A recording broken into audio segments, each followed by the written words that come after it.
Hello, beautiful people, and welcome back to another episode of Two Girls, One Doc. One doc.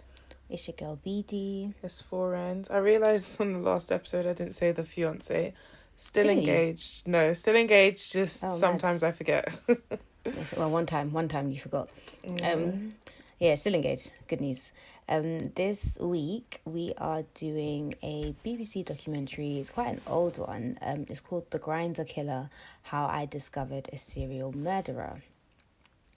And I just want to note, because you know how we normally insert clips from, what people say and stuff like that. That is next to impossible with this, because about 73% of this documentary was on-screen text. And it should have been a book, really, because I haven't read that much in a long time.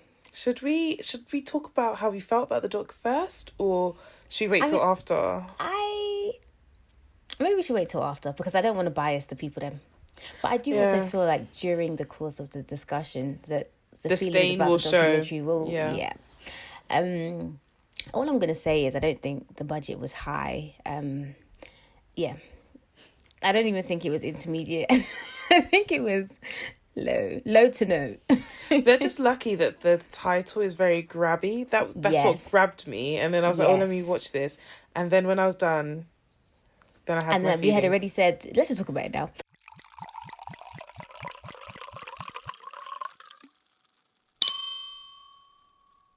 We had already said that we were going to do it. So I was like, when I watched it, I was like, right. Yeah. I had to force me, it wasn't very long, which is good, but it felt very long, which is bad. Yeah, it was not very long, but it was shite. Yeah. I think there's stuff about the documentary I'd rather, I'll say the bits as we get along. I do think that it highlighted some very important points, which is the only good thing about it, but it wasn't well done. Points or just one point? Because there was just one line that... Singular. The documentary opens up with on-screen text which says, on the 28th of August 2014, the body of a young gay man was found in East London churchyard. And we find out this young man is Gabriel Kavari, and he was only 22 years old. Mm-hmm. So we then find out... On 23rd of November... The text was so budget on the screen. It was so higgy, do you know what it was? It was just kind of what is happening? And also what annoyed me was it wasn't just on-screen text. It was when they do that thing where it's typing. Yeah. So it's you're reading it as it's typing. And I'm like, what is this? It looks like somebody did it on Instagram story and then just... Even Instagram story, you're giving them too much. It was word art. Oh my god! But it was so... I literally was like, why am I reading? And it's one word at a time, because it was just... Yeah. So basically, they tell us on the 23rd of November, Stephen Port was convicted of drugging and murdering Gabriel and 3 other young gay men. So this documentary isn't so much a whodunit, right? Obviously, you wonder who did it, but it's kind of just why was he able to do what he did not for so long, because it wasn't actually that long, but to so many other people. Yeah. Right? So we know who did it. This guy's name is Stephen Port. The police only investigated these deaths properly, and they only caught the Stephen Port guy after the 4th killing. So Gabriel was the first one to die, that we know of. Mm-hmm. And then the friend that we're about to talk about now is kind of yo, my friend's dead, what's going on? But nothing really happened until more people had died. So it's one of those situations where had you done your job, other people wouldn't have had to die, which is the most frustrating thing in crime. It's you could have saved lives, essentially, but you didn't because you didn't want to do your job. Mm-hmm. Whatever. So we find out that we find out that Stephen met all his victims through Grindr. Grindr is a dating app for gay men. Yeah, right? It's Tinder. I'm sure everyone knows this by now. Yeah. So we meet John Pape, who is... It's pronounced Pape, right? I don't know. I watched this a while back. Okay. Who, I was like, is it Pape? Papo? No, he doesn't look like a Pape. Yeah, he looks like a Pape. Yeah. Yeah. So John Pape is Gabriel's friend. They met online and John rented him a spare room.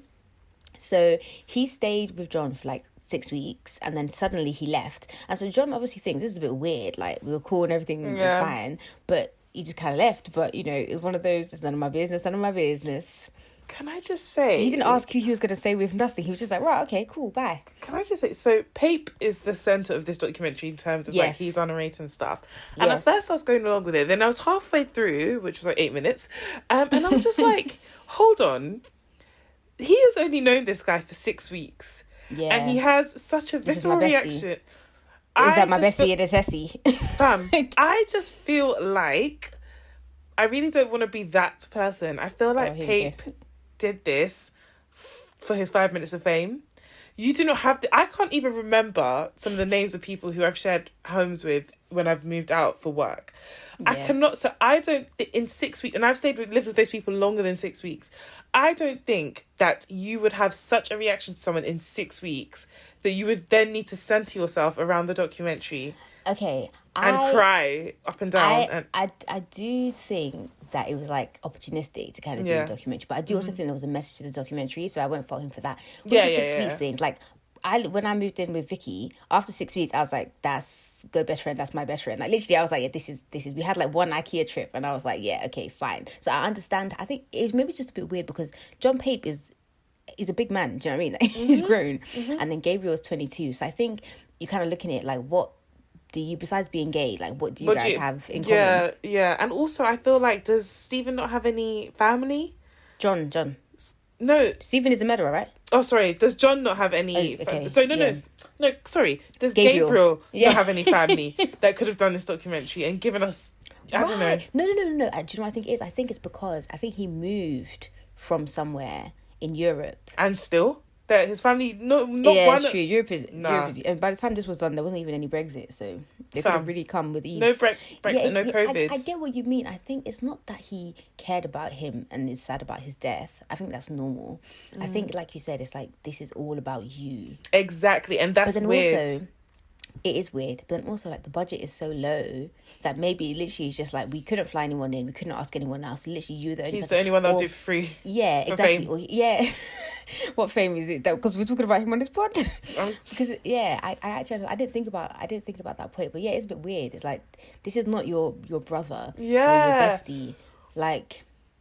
But it's good because had he not been the guy that he is, this probably wouldn't have been solved, and maybe more people would have died. So, yeah, let's give him a bly. Give him a bly for that one.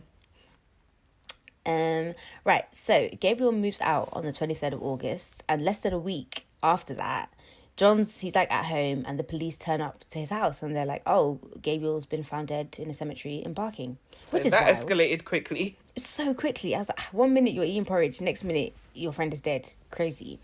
So this is the bit that they were kind of like, they just told him that he was found dead, and I don't know why when I hear dead in my head I always assume murder, but they didn't say that. So John's thinking, oh, maybe it's a suicide, or maybe like he died from exposure. Maybe he was like drunk, he fell asleep and he died from exposure. But then he finds out that Gabriel was actually murdered, which I think must be like just another element of what, because like finding out your friend is dead is already a trip, but finding out that somebody caused your friend to die before their time is like... But even the way they did it was very kind of like, because it took ages for him to find out that he'd been murdered. Yeah, it wasn't like, oh, hey, your friend's been murdered. And can I just say, I did not like the fact we didn't know cause of death. We never find out cause of death. Not really, yeah. Yeah, we actually don't. That's what I'm saying. It was like half-hearted. It's almost like, you know, when you have like a school project that you have to do, but you don't. We need to find out if this is a school project, because it seems very school projecty. It does. It's like you don't really give it you don't really have much to go on. You have to work with a bunch of people that you wouldn't talk to ordinarily. No one wants to reply in the group chat. You're like, fuck it, I'm just gonna do it myself. Exactly. And then you do it, and then that's this it. This will be produced. Literally, literally what it seems like. John, no one replied to him in the group chat, and he was like, John, fuck it. I know I only knew him for 6 weeks, but I'll just do it then. I'll do it then. Yeah. One like, and I'll do this shit documentary. Yeah, one and like, he liked it himself. He liked it, fam, and he's his only follower. So John starts doing his own investigation. It's like, have you even had time to grieve yet that you're doing investigation? But anyway, he starts doing his own investigation, and he types in "unexplained deaths Barking" into Google, and it's like, if he solves this by doing Google searches, then I don't know for the police. Like, oh, I do know for the police. They're rubbish. I'm like, what is it that you're getting paid? Is it just to wear bright vest and walk around? UK police officers are shite. I'm so sorry for whoever's listening. Ooh. Like DC, Dobbs and PC flipping DCI Tom. Fam, they're not used to like, you know, things literally. Yeah.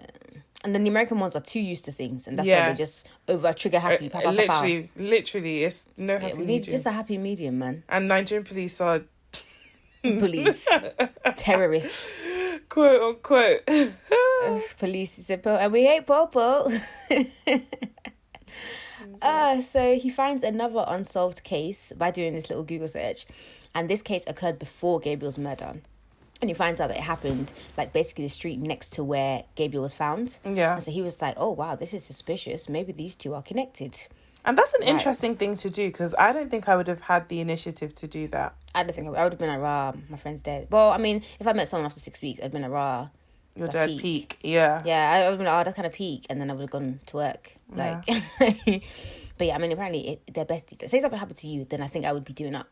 Do you know what I mean? I'd be doing up investigations. Yeah, I guess.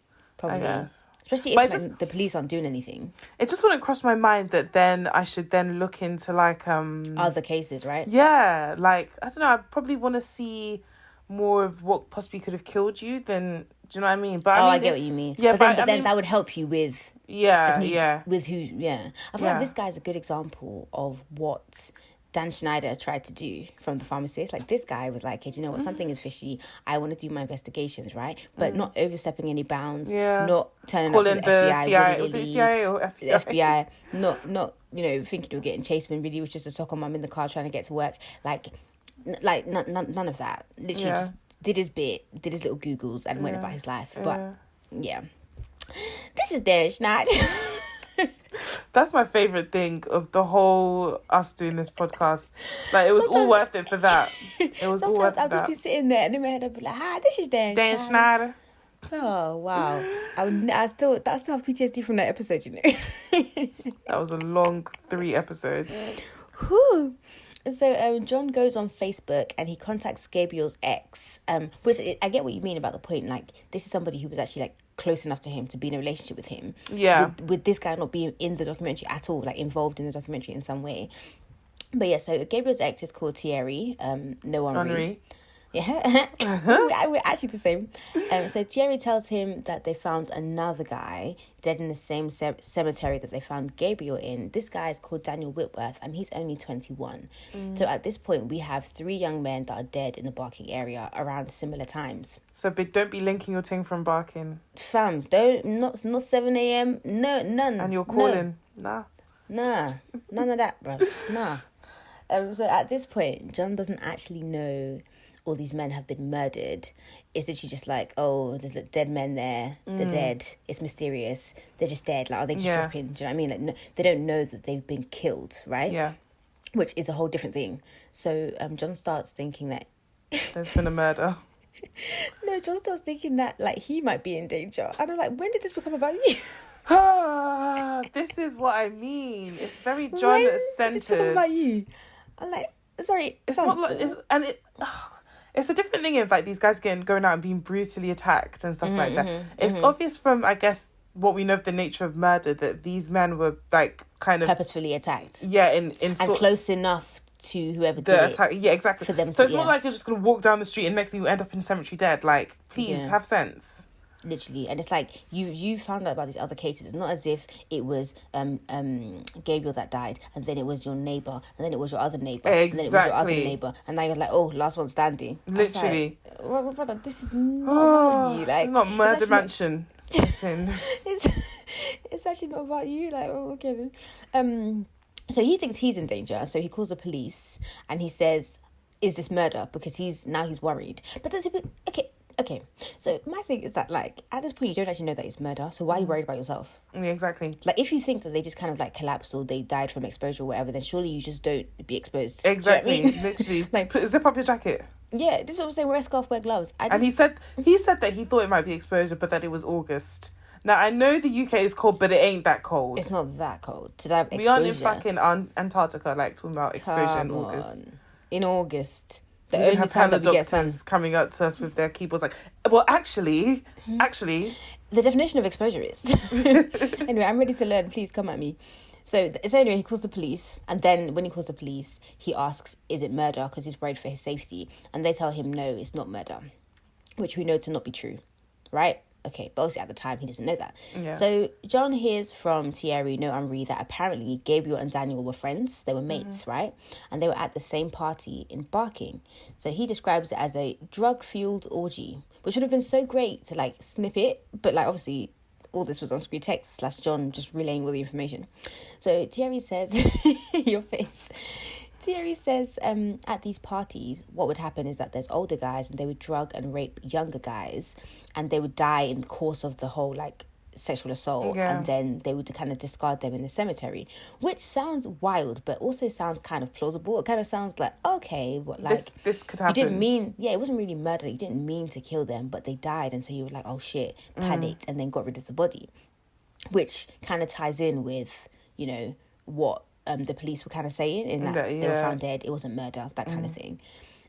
So this is John's theory as he starts investigating, you know, because that's what Thierry said. He thinks, okay, wild sex parties and all these things going on. But the police aren't cooperating because he's not next of kin.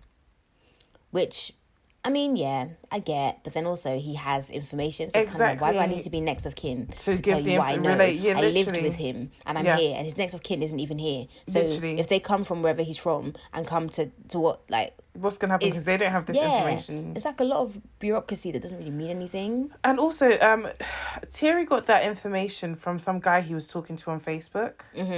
So just to put that out, because it will kind of come back. Yeah. So John got the information from Thierry, who got the information from the next guy. Yeah. So the police are like, we're gonna get back to you about everything. But did the police get back to him? Of course they don't, because they are busy patrolling the streets doing nothing. You know, when I went to Manchester for work, I was at Manchester Piccadilly with my suitcase and my laptop bag, right? And then one of these, like, you know, the faux police officers, they're in like high vis, but they're not really police officers. Yeah. He was like, oh, I need to ask you where you're going. And I was just looking at him, I'm going to work. It's 8:30 in the morning. Where would I be going to answer the I'm club? exiting the station. I have a laptop bag and a suitcase. Where's it like I'm going? What was he asking you, because of COVID? Yeah. He was like, oh, where you going? And then even like at the when you enter Manchester Piccadilly station, there were like police. I say police, but not police. Maybe like transport police, And they were just like, oh, where you going? Like whenever I'd go in and come out, they'd ask. But you know what? That's a lot better than London is doing. So fair enough. Yeah, no, it is. It was just very much like, fam. Where would I be going dressed like this with all of this? Like, fam, do I look like I'm going to Ibiza? Like, literally. Come on. But and that's why I was like, you know, it's very. I didn't really rate it, but I kind of did rate it. I was like, look, do your job, sir. Let me not be rude in it. Just do your job and live your life. But yeah, that's what they were doing rather than getting back to John Pape. They were asking people where they're going. So John gets in touch with two organisations, one called Pink News and one called Gallup. And both of these are LGBTQIA support groups with links to the police. So they both contact the police, and they basically relay what John has been saying about having information. And the police are like, yeah, well, the deaths aren't suspicious, so they don't want to speak to him. Which... it's like, is it because he's not next of kin, or is it because the deaths aren't suspicious? Because they are suspicious. I just think they're lazy and they didn't want to do their job. So yeah, and I also think that because they're gay, they just kind of think, oh, like, yeah, just gay sex parties. Like, you know, when it comes to like homosexual deaths or things like that, they always want to link it to some kind of perversion. Like, they always want to be like, oh, there was a wild sex party, or oh, he was having an affair, or oh, he... do you know what I mean? It's just kind of like that. It's got nothing to do with anything. Sometimes people just murder people who happen to be gay, or sometimes gay people murder each other, and it's not something illicit. And not because they're gay, but because they're murderers. Literally. And so even if there was a wild sex party, and that's where, because there wasn't, spoiler alert, and then they died there, that still doesn't mean that it shouldn't be investigated. Exactly. Because now all these other people died that didn't have to die, because you didn't want to investigate that first one before Gabriel. Niche. Yep. Yeah, literally, you were just sitting there doing niche. Goodness gracious. But yeah, so I made a point where it's like, I think those two groups that he went to highlights why it's important to have support groups, because even though it didn't help right away, and it didn't really help in this situation, to be honest, like, I think it's good because people have a space they can go to, a safe space they can go to if they deal with hate crimes or things like that.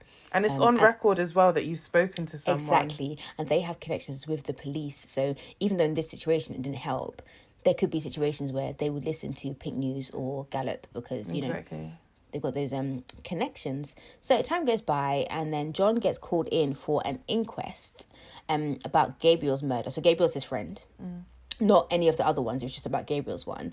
And he's telling us how disorganized the detectives were. And this just reminds me of, literally, I put DCI Marsh. That reminds me of, you know, the Lottery Liar episode? Oh, yeah. And you were like, DCI Constable. And they were so excited that they called him. I was like, you lot did nothing. Literally, you were so useless. Like, you're literally reaping the rewards of absolutely nothing that you did. Literally, just all you needed was a flipping donut and coffee, and it would have been the police stereotype of the year. Honestly.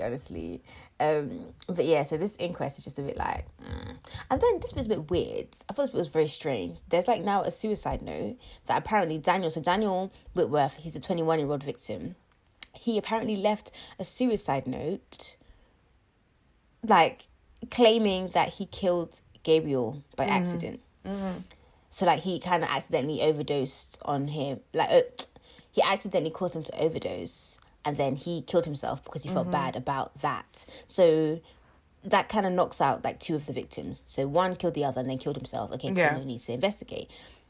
And it's like, okay, Jan, like... Is this Romeo and Juliet? Like, this doesn't make... Fam, literally. Have you seen that thing where it's like, oh God, it's a tweet someone did and they were like, Romeo ... Juliet. Like, it's basically just narrating them waking up and finding the other person dead. Oh, the other one dead. Oh, yeah. And then getting to heaven and being like, yo, what is you doing here? In it, bitch. That was such an over... Romeo and Juliet is literally just such an overreaction. Like, talk about drama queens. Like, you really didn't need to kill yourself. So dramatic. So even when I was a kid, I remember thinking, this is so stupid. Literally. Like, both deserve to die. Men don't slap to be killing yourself. Not at all.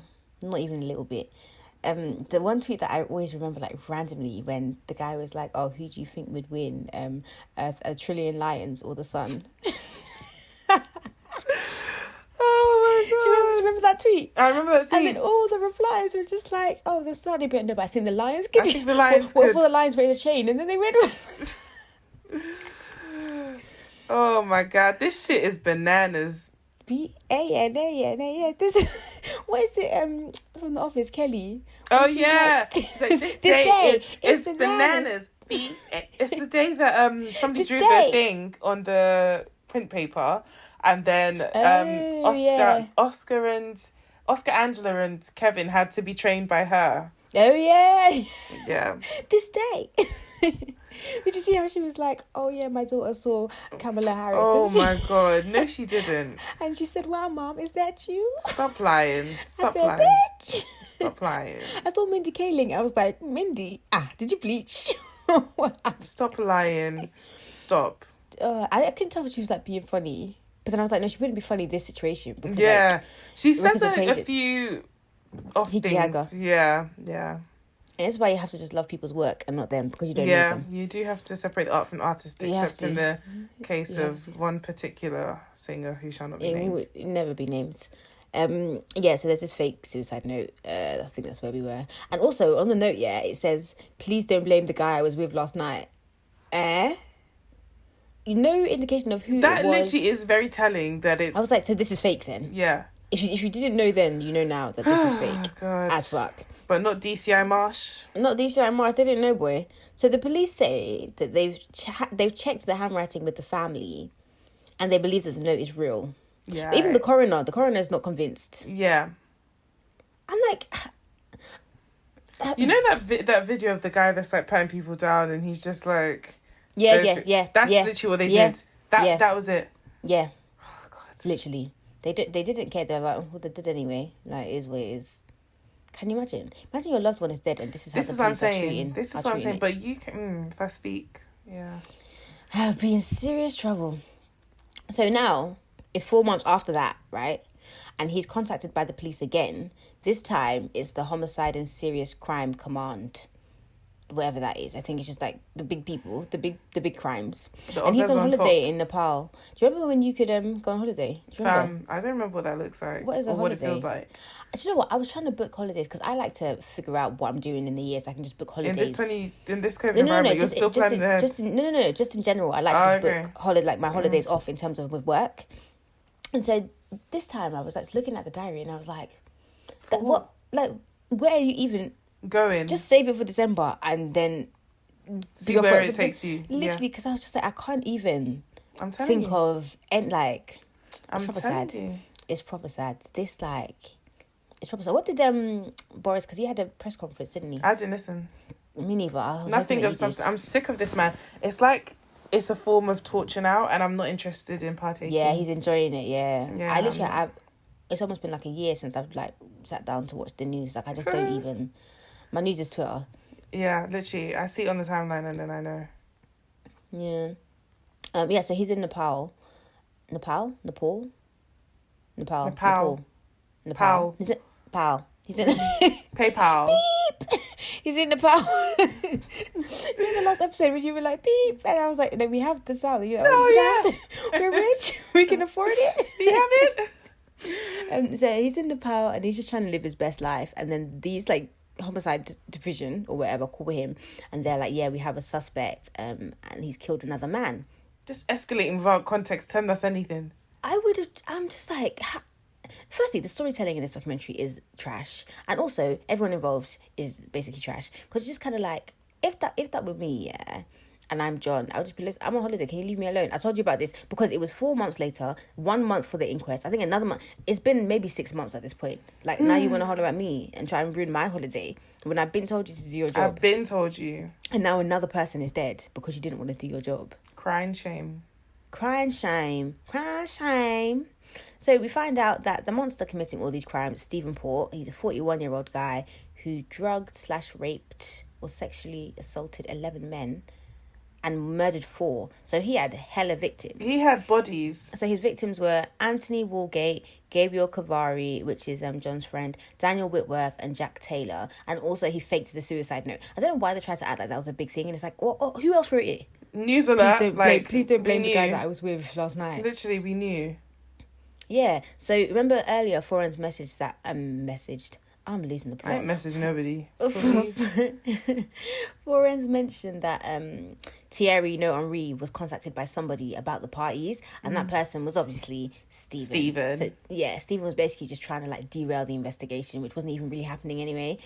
Just to basically say, this is what's going on, when really it was him that was just killing them. There were no parties. There were no drugs. He was just killing them. But even then, we don't even really find out how he killed them or how he. Because I was just thinking, like, you're a grown man, and these are other grown men, and like, how you just carry a dead body to a cemetery and nobody sees you, and and that's physically taxing.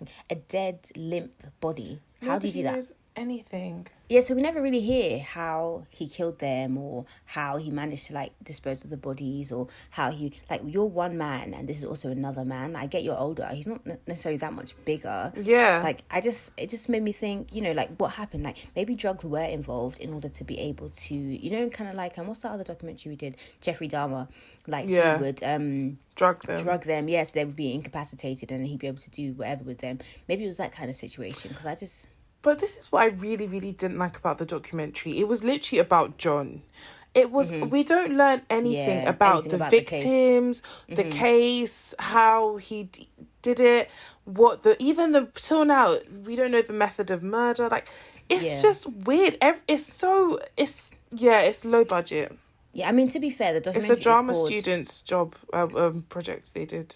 Yeah, maybe film student. This is like their first assignment. Oh yeah, film students, sorry. But I think obviously the documentary is called How I Discovered a Serial Murderer. So okay. I mean, I get. Oh, sorry. I get it, but it's called The Grindr Killer, ; How I Discovered a Serial Murderer. So obviously the Grindr Killer, I'm thinking, the Grindr Killer. I thought it was going to be about the Grindr Killer, like how he met them, the conversations they had, exactly. how he led them.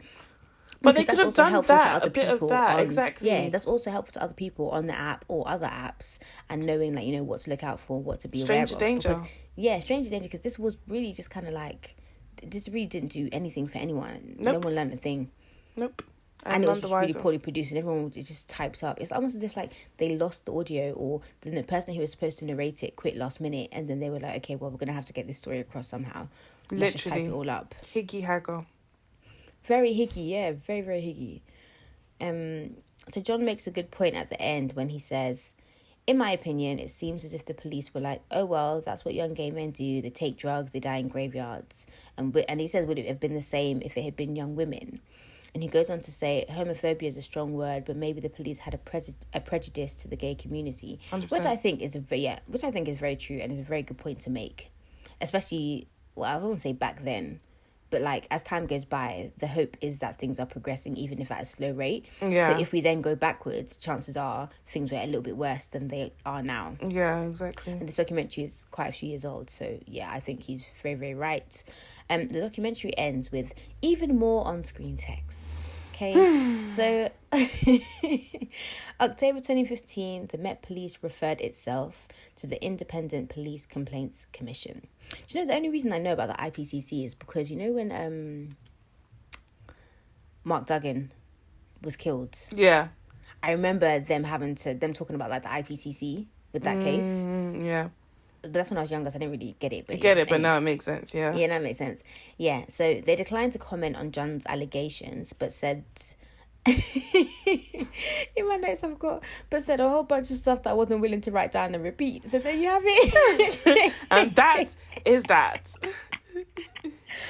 Guys. Literally, like, last thing I have was just that prejudice within. So everyone has biases and stuff like that, but when those biases become prejudices, and when you're in the police force and when you're in medical communities, that those prejudices can actually be deadly. And so you basically need to like check yourself. Literally.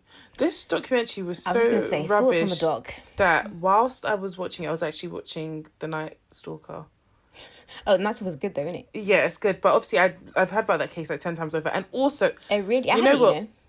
We're doing a Netflix documentary next week, so I'm not going to rant on about Netflix and their issues now. I'll save that for next week. But no, it was good. So I was watching that whilst I was... Because I got to the point of The Night Stalker where I was like, if you people do not tell us how they caught this man right now, I'm leaving. I'm turning this shit off.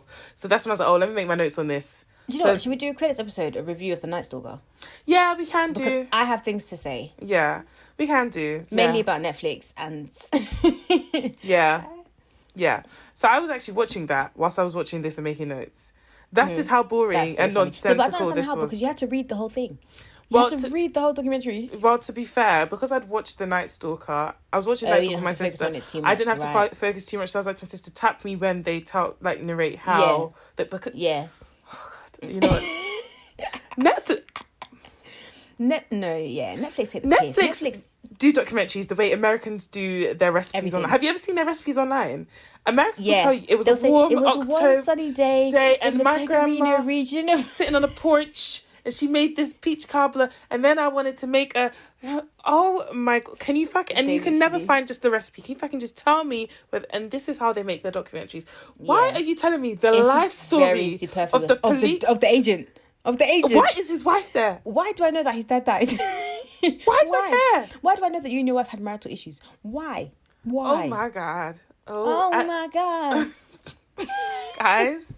But yeah, this is just to say that this documentary was also equally as stressful because I literally, I had one eye on the screen, one eye on this, and I was just like, It's like the British documentaries, they're not doing enough. The American ones, they're doing too much. Too much. Where is it Canada we have to go to? Or Switzerland. They're always neutral. Yes.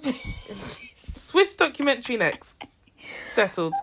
Please. I am tired. Please. Guys, if you want to suggest documentaries that we should do, if you just go on Twitter and then just tweet at 2girls1doc and then hashtag 2G1D and we'll find it and we will... Because incels was actually suggested to us, so I need to either message or tweet the girl that suggested it and be like, oh, thanks for suggesting that. Because actually that was a decent doc. That was a good one. That was a good one. This documentary would not waste your time.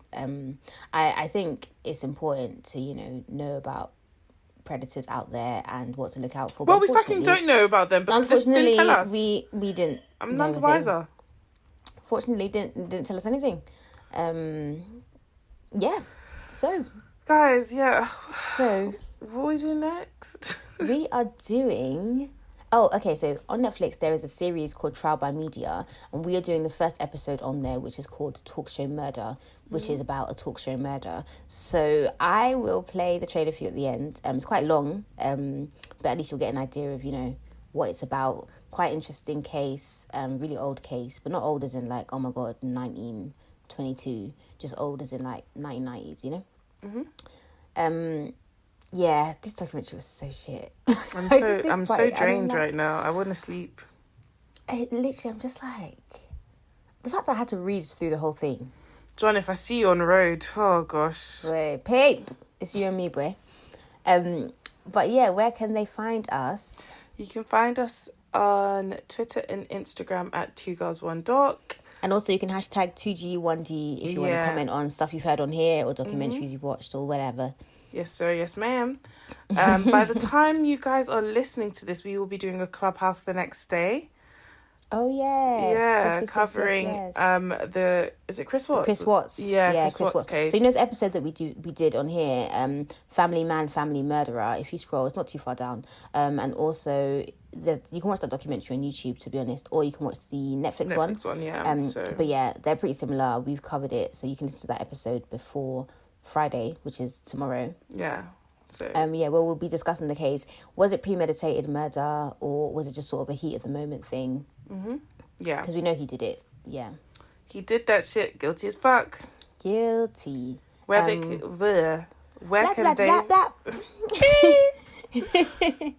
they find you? You can find me on Instagram and Twitter at BD on Eyewear, and also bdoneyewear.com, and we can find you on Twitter and Instagram at 4ends with 2 underscores. And at the bottom of the aisle, in like at the whenever bottom, COVID is it bottom whenever at the COVID top? allows. Where would I be? At the end. At the end. At the end. Whenever COVID agrees.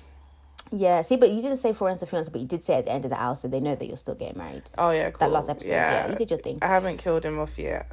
Honestly. Oh shit, and guys, make sure you. No, they're busy with Dan Schneider. They're literally gonna burst through this door. Share this with your friends. Yeah, subscribe. Share with your friends, subscribe, leave a review as well on Apple. A rating. You can also leave recommendations on Apple, or you can leave any funny cases or anything that you're interested in, and we can read them out. Exactly. We can read them out in the next episode. Cheers, so if we get any reviews, we shall read them out. Or maybe we should just read out the ones we've got at the moment. Remember we had that really shit one? Oh yeah, let's read that. Yeah. Next time. We'll find it. Yeah. I don't know if it was a review, actually. Maybe it's just a low star rating. I don't know. Anyway, we'll figure it out. But I'm going to play the trailer. That was flipping... Who did we say Pastor it was? Toby. Mm-hmm. Yeah. Or it was Rachel. One of them. Yeah. I'm going to play the trailer for you now for Talk Show Murder. And we'll see you next week. Thanks for listening, guys. Bye. Bye. This is a secret she told us about you.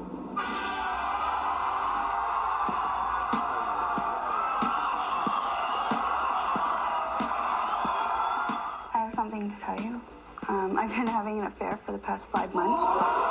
I get sick and tired of seeing Uncle Tom here, sucking up, trying to be a white... Go ahead,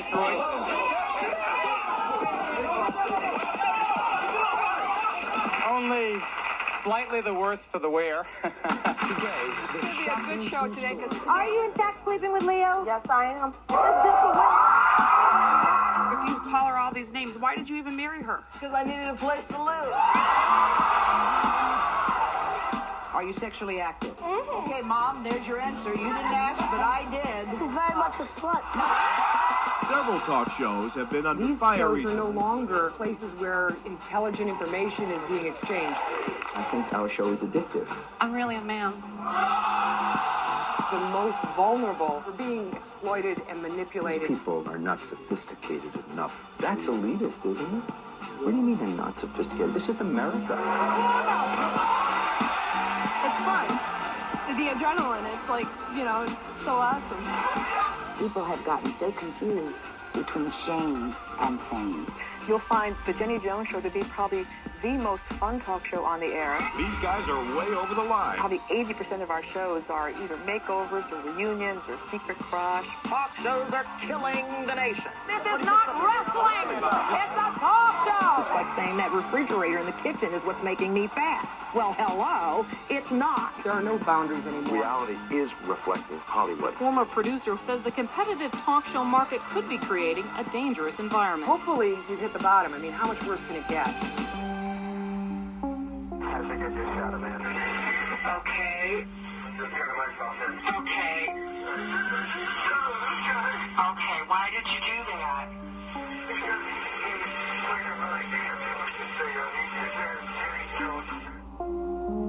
Let's have John come out here and see who has the crush on him.